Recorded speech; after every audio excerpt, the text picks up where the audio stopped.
वजीर-ए-आजम नरेंद्र मोदी का नेपाल पहुंचने पर जोरदार इस्तकबाल किया गया है।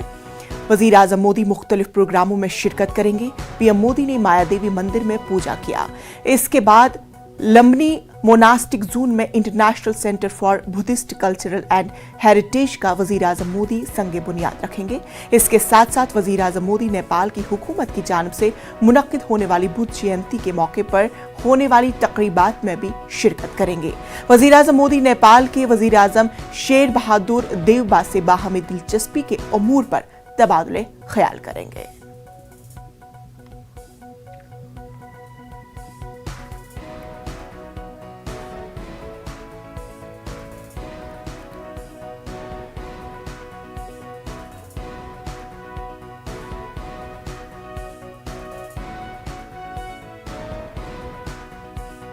तो नाजरीन, आप तस्वीरों में साफ तौर पर देख सकते हैं कि किस तरह से वजीर-ए-आजम नरेंद्र मोदी नेपाल पहुंच चुके हैं और उनका वालिहाना इस्तकबाल वहां पे किया गया। मुख्तलिफ प्रोग्रामों में वो शिरकत करेंगे। पीएम मोदी ने माया देवी मंदिर में पूजा की। इसके बाद लंबनी मोनास्टिक जोन में international centre for Buddhist culture and heritage का मोदी संगे बुनियाद रखेंगे। इसके साथ साथ वजीर-ए-आजम मोदी नेपाल की हुकूमत की जानिब से मुनक्किद होने वाली बुद्ध जयंती के मौके पर होने वाली मुख्तलिफ तकरीबात में भी शिरकत करेंगे। मोदी नेपाल के वजीर-ए-आजम शेर बहादुर देवबा से बाहमी दिलचस्पी के अमूर पर तबादुले ख्याल करेंगे। तो इस वक्त आप तस्वीरों में साफ तौर पर देख सकते हैं कि किस तरह से वजीर-ए-आजम नरेंद्र मोदी मंदिर पहुंच चुके हैं और वहां पे पूजा अर्चना की और तमाम तरह की दुआएं की गई। बुद्ध के आला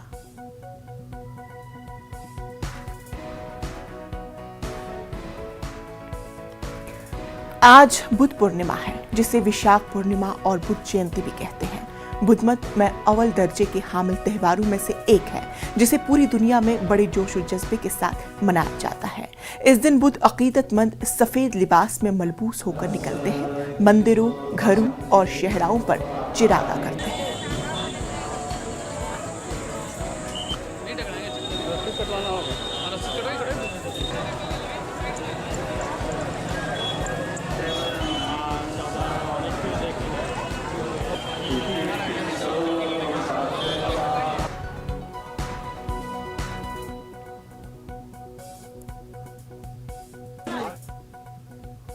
कोरोना के नए मामलों में बदतरीज कमी दर्ज की जा रही है। वजारत सेहत के जरिए जारी करदा आदाद-ओ-शुमार के मुताबिक मुल्क में कोरोना के 2202 नए मामले दर्ज किए गए हैं, जबकि इसी अरसे में 27 मरीजों की मौत भी हुई।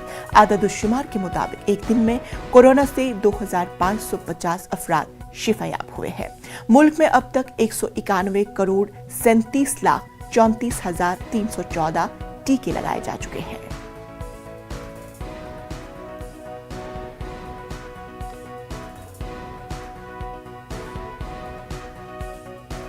आईएएस पूजा सिंघल की ईडी की तहवील आज खत्म हो रही है। 5 दिन तक हुई पूछताछ के दौरान पूजा तनाव में नजर आई। तिबी अमले उनकी सेहत पर नजर रखे हुए हैं। इसी केस में गिरफ्तार चार्टर्ड अकाउंटेंट समन कुमार की भी तहवील आज खत्म हो रही है। एजेंसी दोनों को अदालत में पेश करेगी। इम्कान है कि दोनों की तहवील बढ़ाने की दरख्वास्त अदालत से की जाएगी।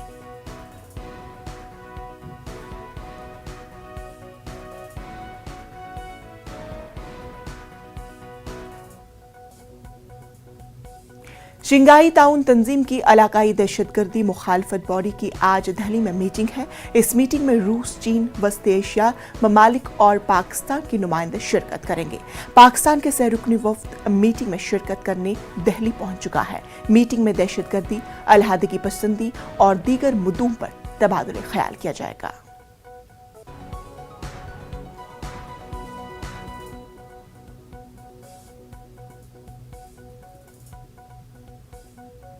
मुख्तलिफ रियासतों में हुए हालिया फसादात पर राजस्थान के वजीर आला अशोक गहलोत ने बीजेपी और आरएसएस पर हल्ला बोला है। उन्होंने कहा कि फसादात के मुलजमीन का ताल्लुक आरएसएस बीजेपी से है, न कि इटली से। उन्होंने मजीद कहा है कि जिस पार्टी को फसादात से फायदा होता है वही उसे हवा भी देता है। हिंदुत्व उनका एजेंडा है। कांग्रेस को सिर्फ बदनाम किए जाने की कोशिश की जा रही है। अशोक गहलोत ने वजीर दाखिला अमित शाह से सवाल किया कि वो 7 रियासतों में हुए हालिया फसादात की जांच का हुक्म देने के लिए हौसला क्यों नहीं जुटा पाते हैं।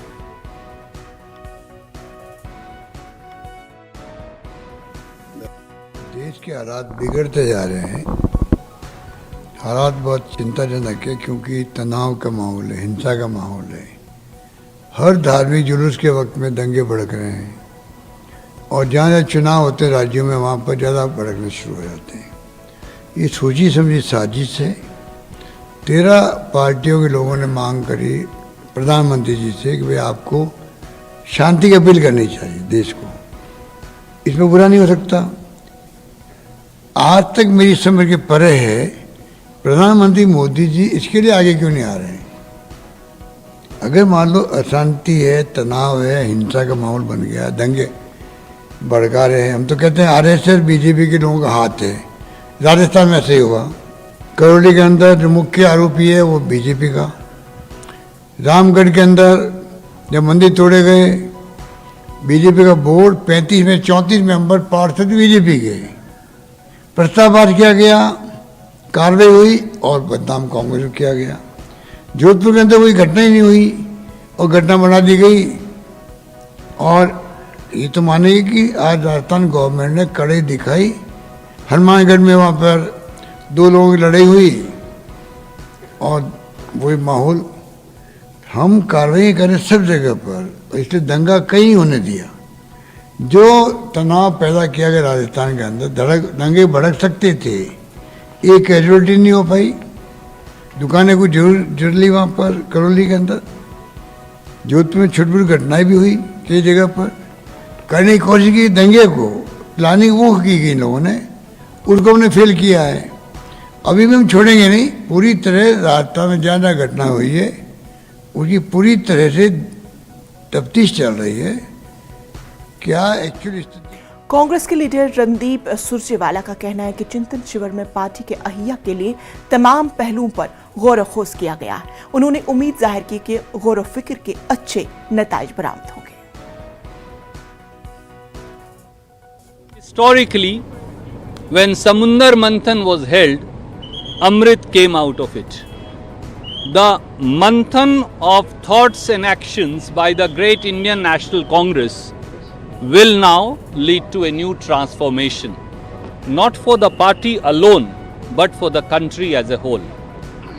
Each Indian citizen needs to ask himself or herself, can hatred and division between Hindus and Muslims be the only answer or political discourse? The answer is clearly no. So we need to walk hand in hand and we need to rebuild a new India, an India of not only Mahatma Gandhi's dreams, but an India of your children's dreams, your young brother and sisters' dreams, an India which truly represents the 62% population which is below 40 years of age. Thank you. वहीं मरकजी वजीर मुख्तार अब्बास नकवी ने कांग्रेस के चिंतन शिविर को बेसूद करार दिया है। न्यूज़ 18 से बात करते हुए उन्होंने कहा कि कांग्रेस पर अभी भी इंदिरा गांधी के दौर का सरवर है। मरकजी वजीर मुख्तार अब्बास नकवी हमारे साथ हैं। सर, कांग्रेस पार्टी ने चिंतन शिविर किया और भारत जोड़ो का नारा दिया और खासतौर से भारतीय जनता पार्टी पर बड़ा आरोप लगाया। देखिए, मैं अब चिंतन शिविर से उनके क्या निकला क्या नहीं निकला, मुझे तो दिखता है कि खुदा पहाड़ निकले चुहिया वाली स्थिति है। लेकिन कांग्रेस पार्टी आज भी उसी सनक और सुरूर में मुतला है, फंसी हुई है, जिसमें कि जो कि उसकी सनक और सुरूर इंडिया इज़ इंदिरा और इंदिरा इज़ इंडिया की है। जो सनक सुरूर जो है कांग्रेस इस कंट्री, कंट्री इस कांग्रेस की है। तो अगर यही सनक और सुरूर लेकर के ये चिंतन कर रहे हैं, मंथन कर रहे हैं, तो इनका क्या होगा, इसका अंदाज़ा आप आसानी से लगा सकते हैं। दूसरी चीज़ ये है कि जो फैमिली फ़ोटो फ्रेम में फ़िक्स पार्टी है, अगर उसको लगता है कि फैमिली फ़ोटो फ्रेम में फ़िक्स रहकर ही हम जो है वो देश में कोई बहुत बड़ा जो भला कर लेंगे देश का और अपना, तो वो संभव नहीं है।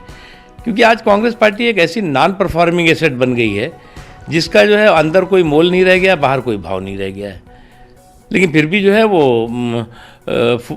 अपना जो है वो पराक्रम करने की कोशिश कर रहे हैं।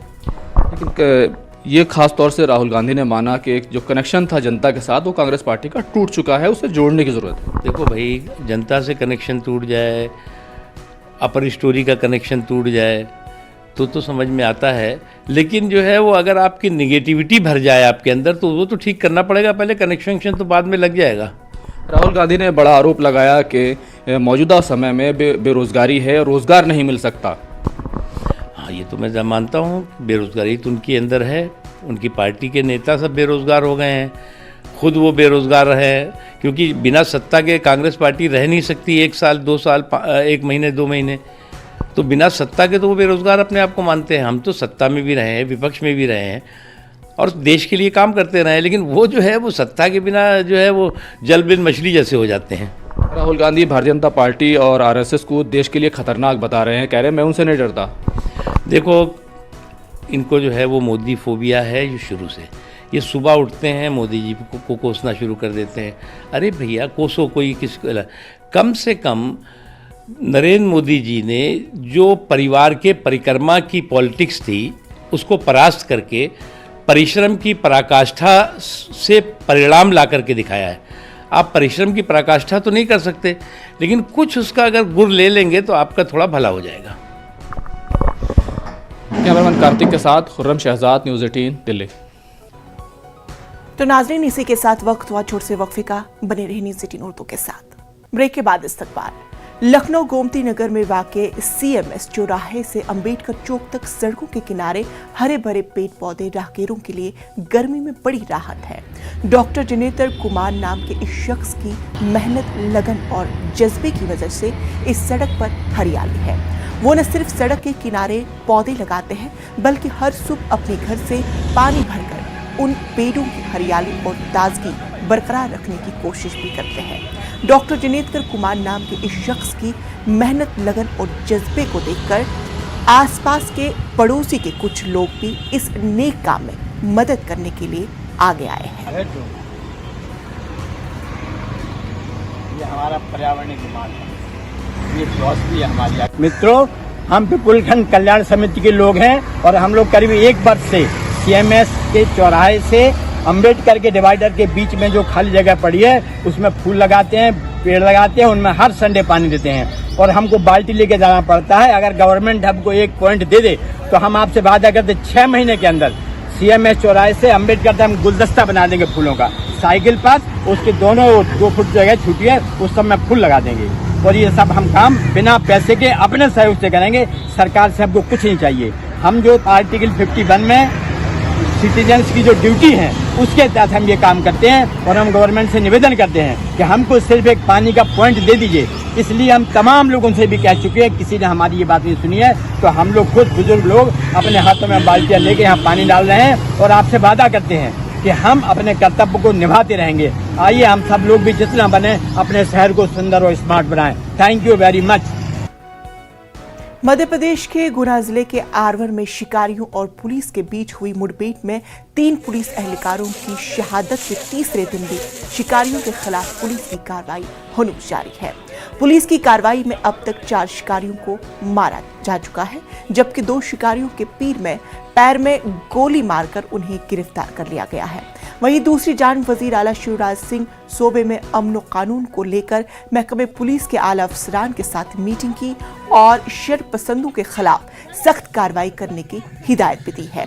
वजीर आला शिवराज सिंह ने शरपसंद अनासिर के खिलाफ कुछ इस अंदाज में कार्रवाई करने की हिदायत दी है। अपराधियों को नहीं छोड़ने का संकल्प है मेरा, और जितने फील्ड में बैठे हैं एसपी हो, आईजी हो, कलेक्टर, कमिश्नर को उनको पूरे साथ देना है। इनको चिन्हित कर लो, ये शिकायत का कोई एक दिन नहीं होता। ये शिकारी हो, गोकर्सी करने वाले हो, जुआ सट्टा चलाने वाले हो, ड्रग्स का धंधा करने वाले हो, अवैध शराब बेचने वाले हो, क्रश कर देना इनको, क्रश। मजीद तफसीलात हम हासिल करेंगे अपने नुमाइंदे जो भोपाल से हमारे साथ जुड़ चुके हैं, मेहताब आलम। मेहताब आलम, पुलिस की बरवक्त कार्रवाई की वजह से शिकारियों को कुछ हद तक गिरफ्तार भी किया गया है, क्या कुछ है मजीद तफसील? इंशाल्लाह बता दें कि अब तक की जो कार्रवाई हुई इसमें 14 लोगों की गिरफ्तारी की गई है, उनसे तफ्तीश जारी है पुलिस की। और जो है अब तक जो है उसमें जो इनकाउंटर किया गया है उसमें 4 लोगों के इनकाउंटर किया गया है, 2 लोगों के पैरों में गोली मारी गई है। लेकिन इस मामले से जो अभी पुलिस एडमिनिस्ट्रेशन मुतमईन नहीं है और इस पर मामले को लेकर मजीद तफ्तीश जारी है, कार्रवाई उस पर जारी है। और वजीर आला शिवराज सिंह ने इस मामले को संजीदगी से लेते हुए जो पुलिस एडमिनिस्ट्रेशन है मध्य प्रदेश का उसको ये सख्त हिदायत दी है कि लॉ एंड ऑर्डर को लेकर किसी भी तरह का कोई समझौता नहीं किया जा सकता। शिकारियों के खिलाफ न सिर्फ जो है गुना जिले में बल्कि मध्य प्रदेश में अलग अलग जगह पर जिस तरह से शिकारियों की शिकायत मिल रही है उन सबको लिस्ट बनाने के साथ साथ इस बात की भी हिदायत दी कि वो लोग जो गैर कानूनी तौर पर शराब का कारोबार कर रहे हैं उन सब के खिलाफ सख्त कार्रवाई की जाए ताकि मध्य प्रदेश को पुरअमन तरीके से अमन का टापू बनाया जा सके। निशा जी मेहताब आलम, जिस तरह से अमन कानून को बरकरार रखने की बात कही गई है तो जमीनी सतह पर किस तरह का अभी हालात बने हुए हैं? देखिए वहाँ पर जो गुना में जो 2 दिन कबल जो वहाँ पे मामला पेश आया था उस मामले को संजीदगी से देखने के बाद, क्योंकि 3 पुलिस वालों की मौत हो जाना ये जो है छोटी बात नहीं होती है। वहाँ पर एक तरफ हम ये भी देखते हैं कि जमीनी सतह पर मध्य प्रदेश कांग्रेस और भारतीय जनता पार्टी के बीच इन दोनों को लेकर एक सियासत शुरू हो गई है। भारतीय जनता पार्टी की सदस्य ने बयान देते हुए इस मामले में जो है साबिक वजीर आला दिग्विजय सिंह को घेरने की कोशिश की और कहा कि वहाँ पे जो लोग हैं जिनके पास इतनी बड़ी हथियार में आए उनका महल से ताल्लुक क्या है उसको बताया जाए।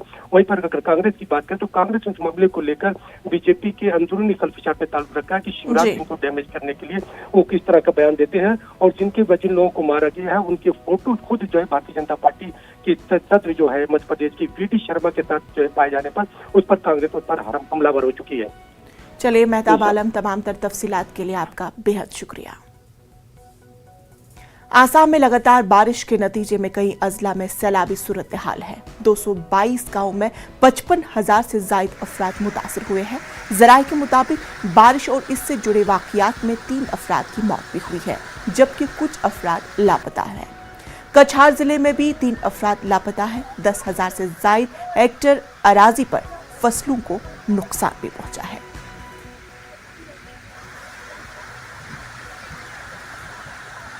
हमारे साथ हमारे नुमाइंदे अनिरुद्ध हमारे साथ जुड़ चुके हैं। अनिरुद्ध, तफसील जानना चाहेंगे सैलाबी सूरत हाल की।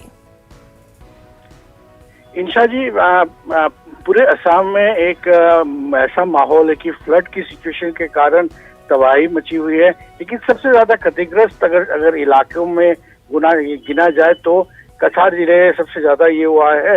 बराक वैली की घाटी में पिछले 7 दिन बारिश के चलते ये परिस्थिति यहाँ दिखने को मिली और ये लगातार बारिश के कारण, इतनी बारिश के कारण कि यहाँ पे पूरे जो इलाके हैं ऐसे 138 गांव ऐसे हैं जो प्रभावित हुए हैं और 41,000 ऐसे लोग हैं जो अभी इस बाढ़ की चपेट में हैं। 1,665 आदमियों को रिलीफ कैंप में 12 रिलीफ कैंप में रखा गया है। और खाली यही नहीं, ये पूरे जिले में जितने भी रास्ते हैं, ट्रेन के रास्ते बंद है, सड़क के रास्ते बंद है। ट्रेन के रास्ते में लैंडस्लाइड के कारण लोगों को इंडियन एयरफोर्स से कल एयरलिफ्ट करना पड़ा और रास्ते में जो ये सिलचर से गुवाहाटी जाने का रास्ता 4-5 जगह पे लैंडस्लाइड घटी है। ईशा जी, अनिरुद्ध, आपसे ये भी जानना चाहेंगे कि जिस तरह से सैलाबी सूरत हाल के इलाके में किस तरह से राहत और बचाव कार्य की टीम अपनी जो खिदमत है वो अंजाम दे रही है। हाँ, देखिए ईशा जी, राहत और बचाव के कारण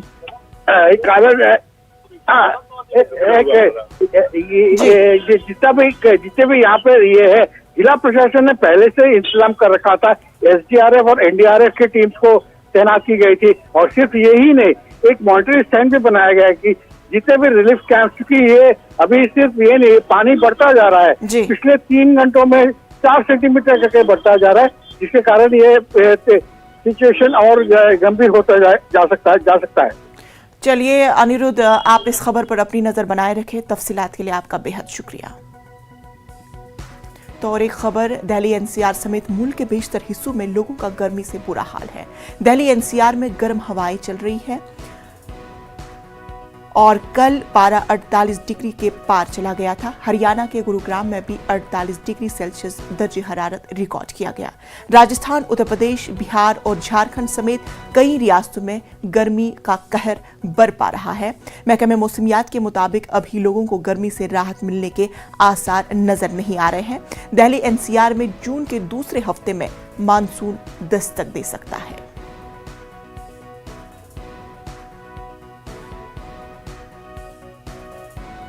जम्मू कश्मीर बीजेपी के सदर रविंदर रैना शहीद पुलिस कांस्टेबल रियाज अहमद की रिहाइशगाह पर पहुंचे और मुतासरीन से ताजियत का इजहार किया। ख्याल है कि गुज़श्ता दिनों मिलिटेंटों के हमले में शदीद तौर पर जख्मी हुए पुलिस कांस्टेबल रियाज अहमद की इलाज के दौरान अस्पताल में मौत वाक़ई हुई थी।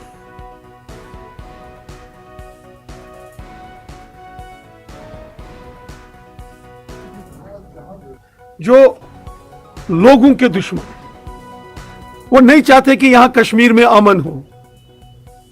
ये जो हमारा हमसाया मुल्क है, ये नहीं चाहता कि कश्मीर के लोग सुख की सांस लें, यहां के बच्चे खुशहाली की जिंदगी जिएं। कुछ ऐसे लोग हैं, कुछ ऐसी ताकतें हैं जो चाहते हैं कि कश्मीर में खून ही बहता रहे। वो उन लोगों की ये साजिशें हैं जो अमन के दुश्मन हैं, जो इंसानियत के दुश्मन हैं, जो अमन के और इंसानियत के कातिल हैं। ये उन लोगों की साजिश है। तो इस वक्त की बड़ी खबर, ज्ञानवापी मस्जिद के ताल्लुक से सर्वे का काम अब मुकम्मल हो चुका है।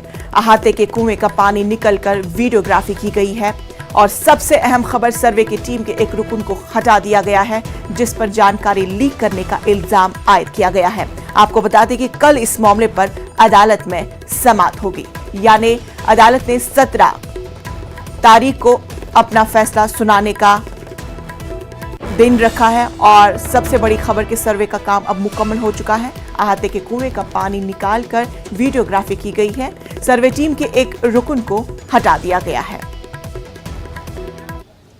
वाराणसी में सिविल जज सीनियर डिवीजन की कोर्ट के द्वारा 12 मई को आदेश किया गया था कि कोर्ट कमीशन की कार्रवाई वो चालू की जाए और 17 मई को कोर्ट में रिपोर्ट पेश की जाए।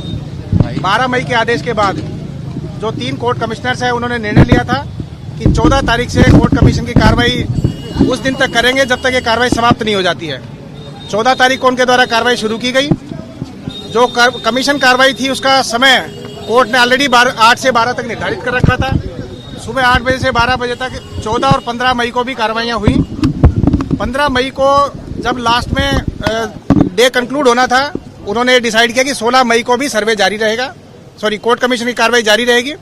वो कोर्ट कमीशन की कार्रवाई आज 16 तारीख को भी चली और लगभग 2.25 घंटे चलने के उपरांत 10:15 बजे आज कोर्ट कमीशन ने अपनी कार्रवाई को कंक्लूड कर दिया है। आज ये कोर्ट कमीशन की कार्रवाई वाराणसी के जो आदि विश्वेश्वर ओल्ड टेम्पल कॉम्प्लेक्स के बारे में जो न्यायालय के आदेश से की जा रही थी वो समाप्त हो गई है और अब आज के 10:15 बजे के बाद इस कोर्ट कमीशन की कार्रवाई में कल जब तक अदालत में जवाब नहीं लग जाता है तब तक कोई कार्रवाई नहीं होनी है। अदालत का अगला आदेश क्या आएगा वो 17 मई को पता लगेगा। सभी पक्षकार बड़े ही संतुष्ट होकर वापस गए हैं। सभी पक्षकारों का इसमें पूरा योगदान रहा है और कोर्ट के आदेश जो भी थे उसका सभी पक्षकारों ने बराबर पालन किया। जिसको भी जहां पे कोई भी इंस्ट्रक्शन दिए गए थे कोर्ट कमीशन के द्वारा वो पालन किए गए। तो नाज़रीन, खबरों में फिलहाल इतना ही। मुझे दीजिए इजाजत, लेकिन आप देखिए न्यूज़ 18।